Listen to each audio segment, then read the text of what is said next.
So what do you want to know? Well, let's go back to the beginning. Okay, so the beginning was of the Janglers. At first, I thought, well, you're the one that turned me on. No, to you the turned. Janglers. No, okay, no, then here's what happened. Here's what happened. You worked for Oroboros. Yeah. I came back from working in Germany, and you're like, dude, fuck Oroboros.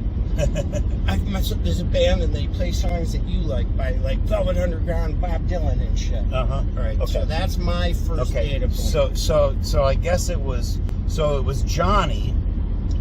That was the very first show I went to. Johnny was already doing lights for them. So you already knew. Did you know Scott already? Scott wasn't around in the beginning. You didn't, but did you know Scott? Because yes, because of the very same. So Scott. Okay, so leave Scott out of it. Let's just concentrate on the. Well, Janglers. but I'm talking. But I guess while you were still in Germany, I met Johnny. Johnny. We went to Ray's house one day, and I think Ray and Scott lived together. So we went to Ray's house, and that's where I guess Johnny and I were talking about it, and that's where Scott was like, "Oh yeah, they're the greatest. I want to work for. I want to be their manager." You know what I mean? He immediately wanted to scam on them as soon as he, you know what I mean? As soon as he knew who they were, he was like, "Oh yeah, I can make them famous." Because I guess he always had aspirations of being in the industry. So the first gig I recall you going to was Collinwood Cafe. That's the first gig I went to. I went and recorded them, you know, and that's probably what you. That's the first tape I got. Yeah. Okay. And I came back from Germany, and you're like, dude, fuck going to. You were working for Oroboros, and Johnny was also doing lights for Oroboros. Yes. And you're like, we're bailing ship. These guys are young. And no, we didn't. No, that wasn't the idea at first. No. Johnny was doing everything he could with his lights. Then he was doing, he was doing Oroboros. He was doing the Janglers when he could. When it didn't interfere, you know what I mean? He did Oroboros mainly. Right. But then Sata came along, and he was doing Sata and the Janglers and Oroboros, and then so. When I first, the first gig, they didn't have a sound man because it was at the Collinwood Cafe. They had barely enough room to put their PA on the stage, but they had this dude named Roger that would basically set the PA. I mean, all their stage shit blew the PA that they had away. Right. So all he did was run vocals through it and little bass, but that's all they used the PA for. And Roger would come and set it up, but then he wouldn't mix or anything. But in the bigger places, he wouldn't mix because I don't know if it wasn't his forte or if he just wanted to drink. So basically they I told him, well, I'll be your sound. You know what I mean? I was like, I'll be your sound man, you know what I mean, for $25 a night, just because I'll be here anyhow. Johnny will be doing lights, and then they were like, well, we'll see if we can, you know what I mean. And they were renting a U-Haul every week, and I said, well, instead of renting your U-Haul, you can give me $50, and I'll use my truck, and you could, you know what I mean. So if you give me 75, I don't remember what I started out making. But I was like, you give me this and I have to save you this money, because they were paying $50 or something every freaking time they had to get a U-Haul. And I was like, involved in getting it. So there were, so I was basically storing their shit in my truck while I was moving Oroboros' shit. And back then, each band only played on weekends mainly. Actually the Janglers, their first full-time thing was the Tuesday nights at Peabody's Cafe. Every Tuesday night they played at the cafe, and then after a while they got Thursdays at the Euclid Tavern, and then they would try to get anything they could on Saturdays, and usually a lot of times they didn't, and I would just, you know, do I mainly had to do Oroboros, you know, because they were paying me like $100 or so, you know what I mean? They were paying me to move all their shit up and down the steps at you know, Radish's house, and, you know, because they just didn't want to move their own gear, so they basically paid me to do that, and they had the money to do that. I mean, there were times when the Janglers, they had to pay me, and if they didn't make any money, they still had to pay me, you know? Right. So, you know, that's one of the things Jason kind of bitched about sometimes. He's like, well, you're getting paid and I'm not. It's costing us money to have you do our shit, you know? And then, so then, I mean, to sweeten the pot for them, I was like, well, I tell you what, you know, they were renting a storage, at a certain point they were going to rent a storage space, or they already had, or something. You know, they didn't have a place to practice, and I was like, well, you could store your shit in Mary Susan's house and play there anytime you want, you know. And because they had that Mary Susan underneath her front porch, there was a massive, you know, at the time it was like the, you know, coal chute, the potato cellar. No, it wasn't. It was the cold storage. Yeah, it was cellar. Exactly. And so Don had been working at Don Safranek. Don Safranek was working at Tokyo Shapiro. Oh, that's right. And they went to and we're driving literally right by where a Tokyo Shapiro used to be. And that was the one he worked at. And so they were renovating it, and so there were miles of this blue plush carpeting, and he was like, you want this carpet for your basement area? And I was like, yeah. So we went and got all this carpet. The whole floor, the wall. I carpeted the walls, carpeted the floor, the whole basement with this blue. You know, hung it from the walls and the basement. And then I went and bought, you know, I put a drop ceiling in. I insulated the ceiling. I mean, you couldn't do that nowadays without it costing a freaking $1,000, you know. But back then it only cost me beans. You know, I insulated the ceiling, and then I put a drop ceiling in there so that when they were down there jamming, you could still sit in the living room and watch TV without it, you know. I mean, it shook the house, but it wasn't loud the way, you know. Yes, it was. Well, it was loud as hell in that room, but it wasn't loud enough.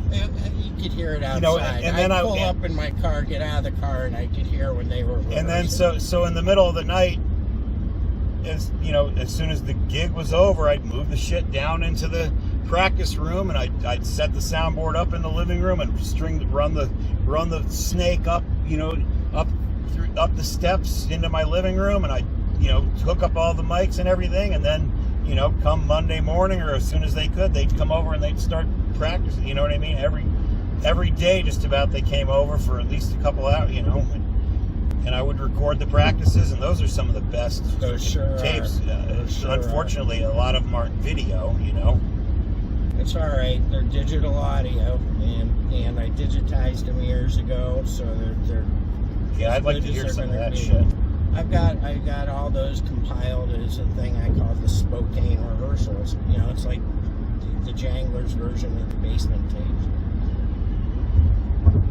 So then at a certain point, and I don't know what order it came in, but I guess they just couldn't afford to pay Johnny, and so Johnny kind of dropped out of the deal, and Johnny wanted to keep doing. He was more interested in doing Oroboros shit. When it conflicted more, he would do Oroboros. And then Sata, when Johnny was doing Sata, you know, I was recording all the gigs, you know, and a lot of those were great recordings too. I put a Sata show that you did up on YouTube about 6 weeks ago. But then their heads grew massive as hell, and they thought they were going to be, you know what I mean? They thought they were going to be the next frickin' Bob Marley, you know? I mean, let alone First Light, or, you know what I mean? They thought they were going to make billions of dollars, you know, as a recording band and touring band, and so they told me, I couldn't record anymore unless I paid them money, you know. And then that's when I was like, well, I can't waste my time coming to your shows then if you're going to charge me money.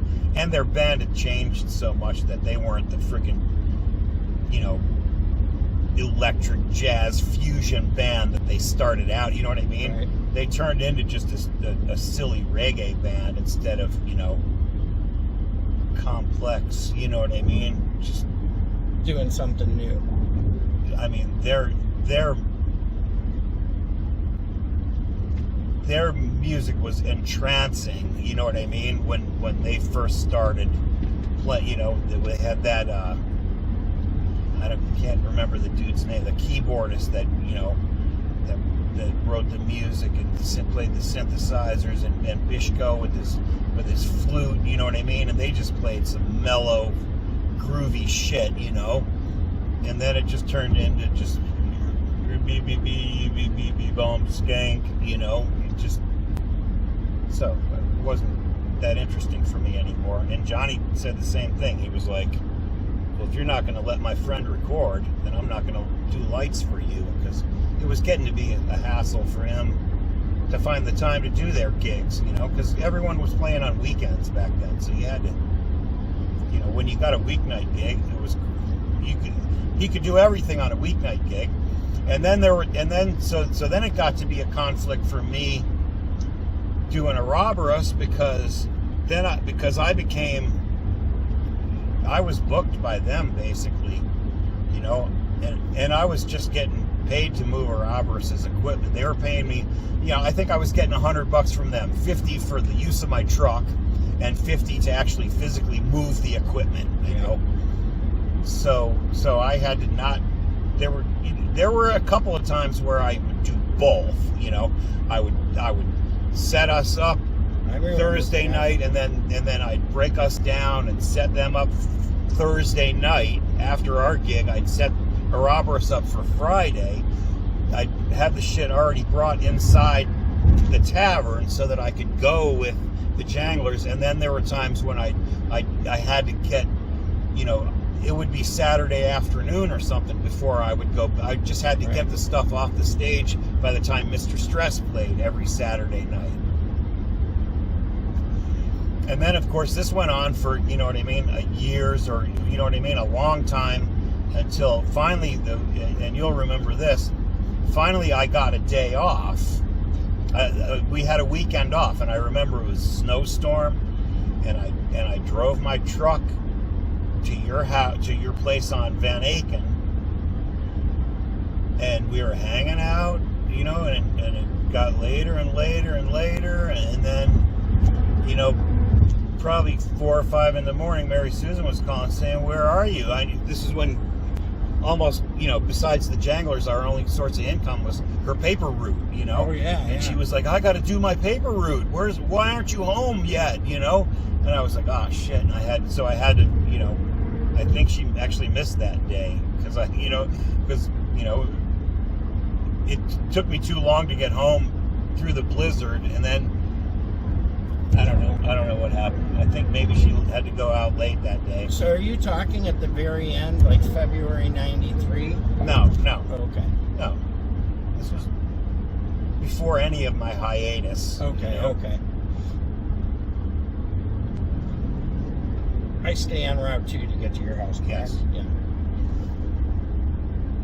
All right, so talk to me about you committed so much. Janglers moved into Mary Susan's house. Who lived? Did Hank live there, or who lived at Mary Susan's house from the band? No one. Sure. No. Don lived there just because he decided not to rent his. You know, we gave him a better deal than he used to live in Parma or something. You know, Don rented a room from us for a while, and Dave rented a room. Dave lived there for a while. Dave thought he was going to move out of his parents' house for a minute, and he lived there. So he lived there for a while, but I'm pretty sure Dave lived there after they threw him out of the band, you know. How'd that happen? Well, I don't really want to say threw him out of the band. They kind of knew when Dave joined the band that he wasn't going to be their drummer forever. But he was a great drummer, and they needed a drummer, so they, you know what I mean. So how did they find Will? I think Will might have found them, or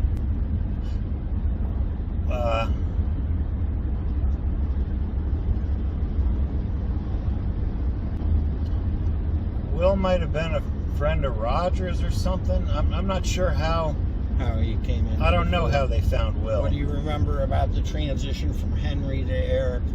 I remember Hank decided he was going to quit the band, and he wanted to find a replacement, you know.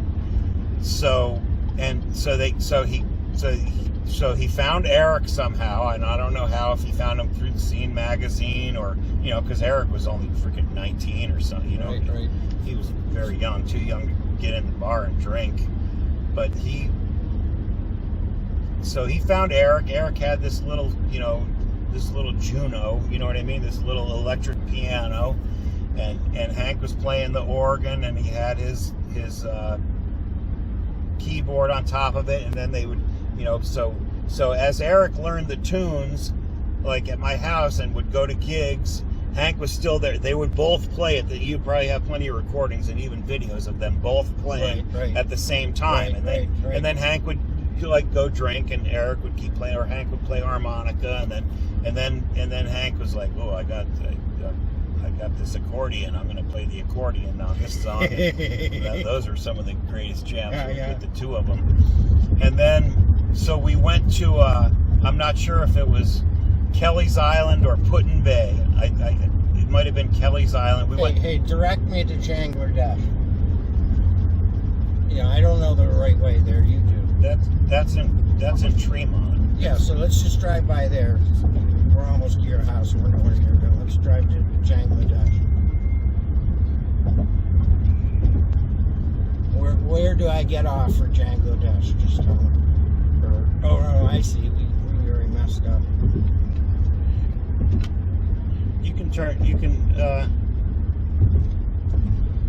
It's like,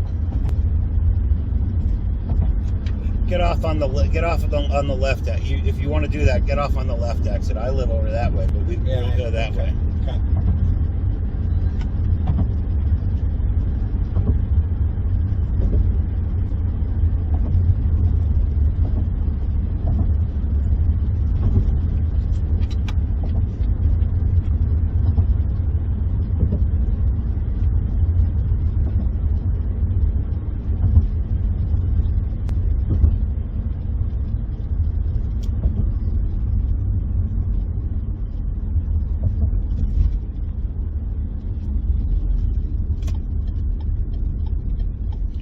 Okay, so we went, I'm pretty sure it was like 4th of July weekend, and it was one of these things where it was so freaking hot. And I don't know, I mean, we haven't talked about drugs yet, but We're not so we went out there. We went out there for the weekend. I know we went out there with 2 keyboardists and came back with 1. You know, we went, and this was a thing where, okay, so when we got to the place where we had to get on the ferry, yeah, we are going to talk about weed for a second because it has to do with this story. So anyhow, only if we need to. So we ran out of weed. Hank and I took the ferry. Hank left his car on this side of the ferry. His car was parked there. Okay, I took the truck on the ferry over to Put-in Bay, or Sandusky, or wherever you launch from. Yeah, it was Kelly's Island, I think. Okay. You can find out the dates by looking at the recordings. I know. Yeah, I know. So anyhow, so Hank. So for some reason, I left the majority of the weed I had at home, and either we ran out or Hank wanted more or something, or he just knew in his mind, I'm done, I want to leave now and never come back. Okay, so we both went. What am I doing? You're directing me. I don't know what really. You can go around the circle and keep going all the way up to. You could turn left. You go around that way to keep going around. Keep going around. Keep going around, and then turn right. Okay, go there. So we left the island, and then I'm not sure how I got back. I guess he drove me all the way. I guess we went all the way to my house, and then turned around and came all the way back, and he dropped me off at the ferry, and But then he didn't come back. He didn't come back onto the island to finish the gigs. He just, So like I said, we went out there, and this is when Eric didn't even really know if that's what he wanted to do with his life. He didn't know if he wanted to, be in a band and be a keyboardist, and he was. I think he was already enrolled in college or was going to go to college, and I was like, dude, you can go to college anytime. When are you going to be able to be in the Janglers, So after a while, and then as he just got better and better, he's an amazing musician. He got really good, Yep. Watching him blossom was great. Too good to ever be replaced, I don't understand.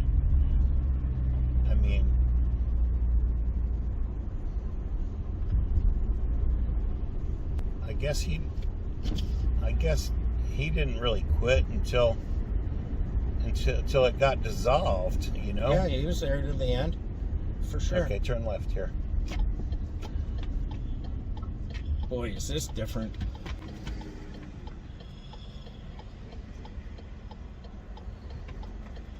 And then I don't even know if, I saw, and then I guess Will quit. Will quit for a while and then came back, I think. Because I went to the Down Under and saw him once with the little turn. You want to go right up, oh, no, yeah. See, this is all different than the last time I was here. But we're going to go across the Abbey Road Bridge. And this bridge, when Mary Susan and I moved to Tremont, so before the Janglers ever moved to Jangler Dash, this bridge wasn't even here. Because I remember when we moved here,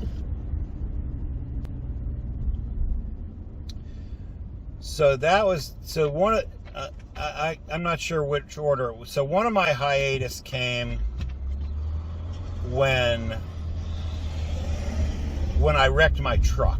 So after I wrecked my truck, and then Sonny, before I ended up getting my truck fixed, but was that when you came and worked at the factory? Exactly. Sonny bought the van and started moving the equipment in his van. And then I got the truck fixed, and I was using that to drive all. When I first started working at the factory, I took the bus to the Rapid, to another bus, and then I walked the last mile, No, go forward.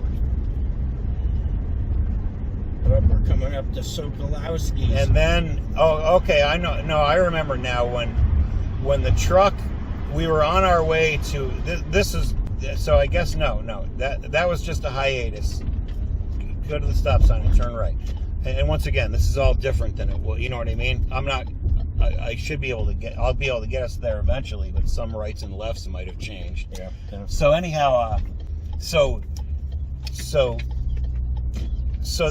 I kept the truck for a while during my hiatus when I was working at your factory, and then I found out they were right around the corner from Spokane and renting this practice space.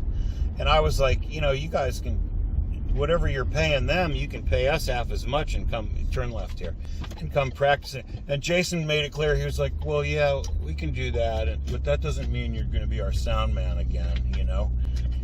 And I said, all right, we'll take it one step at a time, you know. And then eventually they realized, you know, they were either going to pay someone to make them sound like shit, you know, or else they could pay me to go forward. They could pay me, you know what I mean, and they're going to save a whole shitload of money because I'm gonna store their shit, I'm gonna move their shit, I'm gonna do their sound, and all that's gonna cost them less than paying, you know, a quote and unquote real sound man. You mean Radish? No, I don't know. Did they pay Radish? I don't know. Maybe not in money. So it was that. What's the name of it now? I don't know if it was the one on the. It was basically this whole building. Yeah. Because they lived upstairs and then they practiced there. So what is this called now? It's called two things. Something roasted. And up in the back was. You might have a single recording that was made on a boom box of a song called Helena. Yeah. That I recorded from, you know, Jason was like, now I want you to know something before I play this. It's just a song called Helena. You know what I mean? It's not about your daughter or anything, you know what I mean? So, you know, it's just, I think it's a beautiful name, so I wrote a beautiful song, you know, and he did. That's where my kids went to school for the first time. Turn left. I'll show you where we used to live and where we got our. Oh, cool, Jasper. Thank you. Okay, so here you shoot some video out the window of the. So here's where. No, I'm not going to do that. All right. Because then I'll have to do a bunch of other. I told you to turn off your alerts. 8:51. So turn left.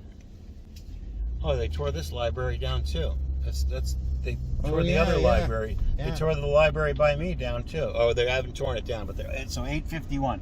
That's where we used to live, right there. Yep. And the same guy must own it because it's still a piece of shit. Okay, so one night, turn left. One night, Sonny and I are in my house. Mary Susan had gone on vacation, and she had gone to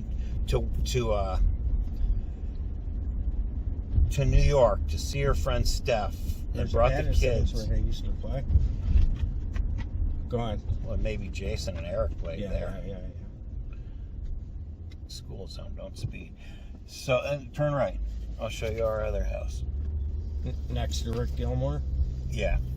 And, you know, God bless his soul, but he was an asshole.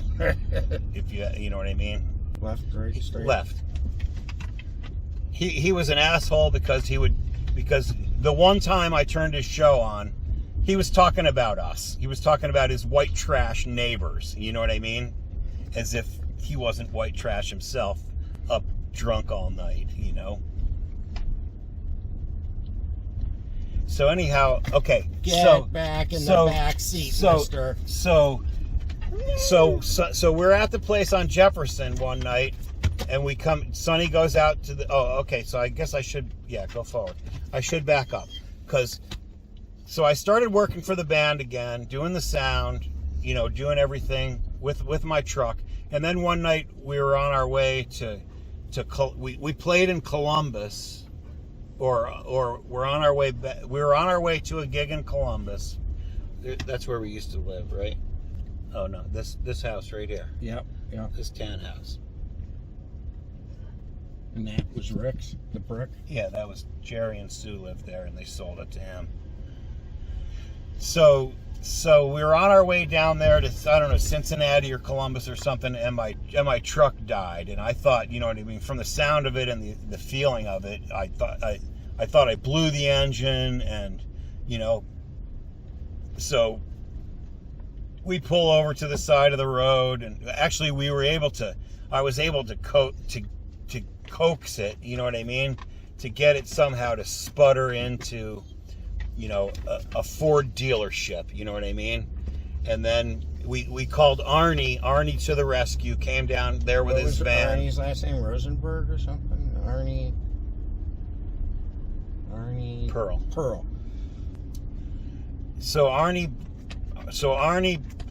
came down with his van. Turn right.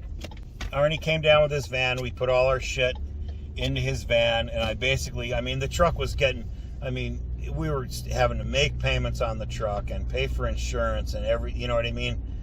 And I always made so little, even though they thought I was taking all their money. I still made so little money that you can turn right. I still made so little money, we weren't making a living, basically.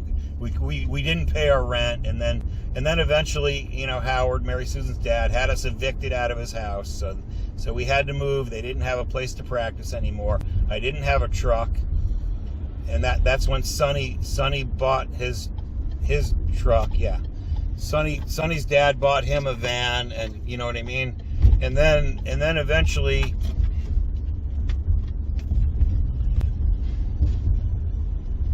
I was still getting paid to do the sound and to move the equipment, but I think I had to take a little bit of a pay cut because I wasn't actually storing the equipment, Right. And it was Sonny's van, so actually I didn't really have to take much of a pay cut because I was moving the equipment and being the sound man, and that was, almost before the truck was almost just a freebie, you know what I mean? When we'd go on the road, they paid for the gas, So anyhow, so Sonny's got the van, and we move over. This was after at least one of my trips to research, one of my hiatus and trips, and we move over to Tremont, and we were in there, drinking all night long while Mary Susan was away, and then when Sonny went to leave, the van was empty. You know what I mean? Oh yeah. These dudes someone had stolen everything, all the equipment, all the guitars, everything out of the van, and then luck be it, the very next day, one of these strung out fucks tried to sell one of Jack's guitar at Mayfield Music. Yeah. And the guy called us up and say, hey, this, you know what I mean? This guy's trying to sell this Paul Reed Smith guitar and a 5-string bass, you know what I mean? Right now. And I said, and we were like, keep them there, you know what I mean? Please keep them there as long as you can. So we got over there. The cops met us there, you know what I mean? And basically arrested these dudes on the spot. They kept the bases, you know what I mean? They had to keep the bases, and then somehow, some way, I don't know how, we found out where this one dude lived, and we went back. I could have kind of showed you where that was. Behind 850, just a few houses down, behind 851. There was a garage. You know what I mean? That was this dude's freaking address or something. And we jimmied the freaking garage door open, and all of our shit was right there in the, all of our shit was right, and we didn't bother with the cops that time because the cops would have kept it all for freaking months while they went. And when we were at the police station saying, well, he's not telling us. I remember maybe the dude did. Maybe he did tell us where the stuff was, and we were, because I'm not sure if they were Mayfield Heights cops, and they were the Cleveland cops were supposed to meet us there or something, but we didn't. Mayfield Music, wasn't that in Cleveland Heights corner? Cleveland Heights, yeah. So I guess it was Danny Golder. Who was the clerk at Mayfield? No, I don't know. I thought he worked there. Anyhow, So he was like, we're not getting much out of him. He's kind of strung out, you know what I mean? He's throwing up. We had to give him some methadone or something, And I was like, well, can't you just wave a little baggie in front of his face and ask him where our shit is? And he tell us where it is. Tell us where it is, And I don't know how we found out where it was, but we went right back over there and got all of our shit back. And then for a while, Jack just had to play a different guitar, and Sonny, I guess it was the Rickenbacker that they were trying to sell, and that's when Sonny got a Fender bass, and then he had the 5th string added. It was a 4-string that he had doctored and turned into a 5-string. It wasn't an actual 5-string bass at first. What do you remember about the transition from Sonny to Glenn? I remember that they were too chicken shit to fire him, so they had me do it, you know, and I was like, well, that's okay, because I'm tired of him snoring anyhow. Whenever we'd go on the road, they put me in the room with Sonny, and I would not sleep. It's like, my God, you know what I mean? I'm basically up 24 hours a day doing all this shit, you know what I mean? Booking the hotel rooms, moving the equipment, getting the equipment to the next gig, you know what I mean? If anyone should get a quiet room, it should be me, you know what I mean? I remember one of the worst nights, we were in Minnesota, and Dina lived in Minnesota. So we all stayed at Dina's house, and everyone, they got the rooms and the couches and shit, and Sonny and I they gave us the box springs off the beds to put in the kitchen, and that's what we were sleeping on, the box springs in the kitchen, and Sonny was, the stove was reverberating, you know what I mean? I remember kicking the stove to wake up. You could kick the stove and rattle it so hard, and he still wouldn't wake up from his snoring, And then, so obviously I'm pretty sure they had met Glenn already. I think Jack might have found Glenn from his jazz, you know what I mean? Jack met Glenn at the Bop Stop or something. That's where Glenn used to play at the Bop. I remember scouting Glenn. I remember going to the Bop Stop and seeing him play his stand-up, his stand-up acoustic bass. And we played some recordings to us, and he was like, yeah, I can do that, you know what I mean? He was like, I'll do that. And he just instantly, he was such a great musician, he could instantly just play any song, I'm pretty sure I'm not sure if Sonny played both of the Bo Diddley gigs, or if Sonny played the first one and Glenn played the second one. I don't think Glenn's on either Bo Diddley gig. Glenn joined in 92. Okay, and then he's not, okay. Yeah, but Glenn was my undoing because Glenn got me fired. Basically, well, I got myself fired because I was doing. I would turn right here. This, you know what I mean? Because I was spending every dime that I had on coke. Right. And I don't mind saying that because I'm sober. Well over 10 years, and I don't care if you put that on your recorder or not. And Jason was like, so I'm home one day, and they all pull, and I'm like, they're all at my house. They're, it started though. My last gig was in Buffalo, and in Buffalo I got into a big freaking shouting, arguing match with Glenn. You know what I mean? And basically I wanted him out, even though he was so good. He was a puss, and you know what I mean? And he was a crybaby, and and I just didn't care for him that much personally. As awesome a musician he was a dickhead, and I'm a dickhead too, but I got there first. So I was like, I remember the word I said, I'll fix your wagon. You know what I mean? I basically, I was gonna fucking, what are you doing, dude? I don't know where I'm going, but well, you got all sorts of people. I don't know where I'm going, and it says road closed. No, you'll be able to turn left or right up here.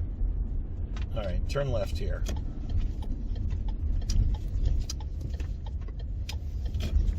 This is the west side. It's like a foreign country. It's only closed to through traffic. You could have turned left or right up there. That's all right. Keep going forward. Yeah, I'm going slow because these are Cleveland chuckles. Okay.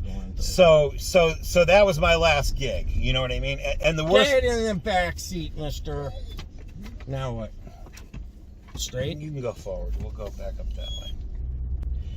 So they all showed up at my house, and I was like, well, they've never fucking come to my house before, so obviously they're here to fire me, And then and Jason was like, and this was when Mary Susan and I had split up for a minute, Right. And that's part of the reason I was you know, doing so much drugs and drinking so much, you know, because I was bumming out and freaking out. Right. And Jason was like, well, you know, it's not that we don't want you to be our sound man. We want you to get your family back, and you're never going to be able to do that as long as you're, you know what I mean, gigging, you know what I mean, 4 nights a week and traveling all over the country and sniffing all your pay, you know what I mean? And I was like, well, yeah, I'm down with that. So Back seat, I turn can't right. see. Right? All right. Good. Now it's easier. And it turns out that, yeah, That he was right. that did get my family back, and I ended up getting real jobs, and now my house is almost paid for, you know, so. Sometimes what feels wrong is right.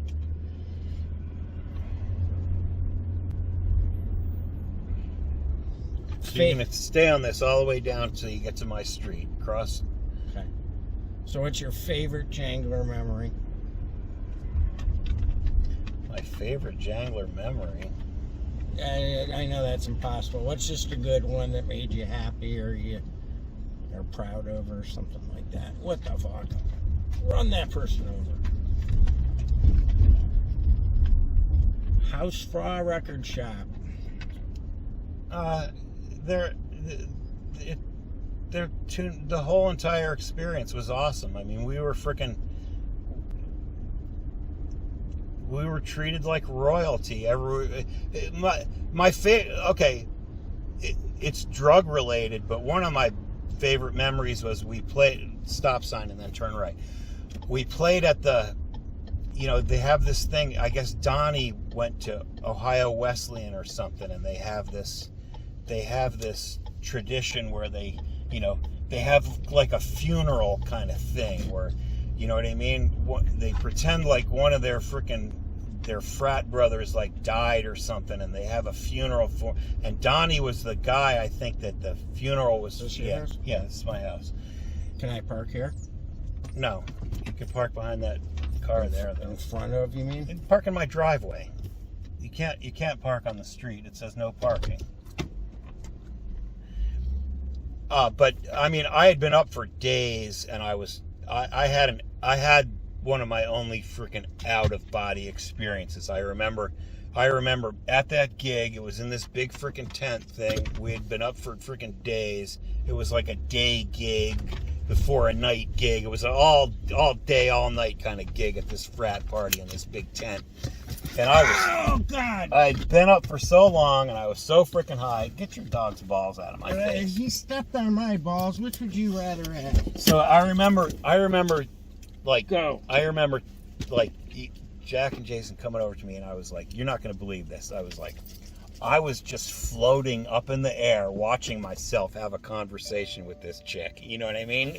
And that, you know, that's one of my. I mean, that's a memory I'll never forget. I did it on a plane once flying home from Germany because I'd scored some hash and ate like 3-gram chunk before I got on the plane, and then I floated at the top of the ceiling looking down at myself in the airplane seat the whole fucking ride. Yeah. And then when we were landing, I literally like flew back into your body. That is so wild. All right, that's a good one to note on. Way to go, Michael Pisano. Thanks for watching Cleveland Live Music. It's awfully bright out here. I'd click on another one of my videos. Quit looking into the sun. Your mother told you not to do that. Please hit the subscribe button. And if you want to support the channel more, there's GoFundMe and Patreon information in the video descriptions. Ooh, ooh!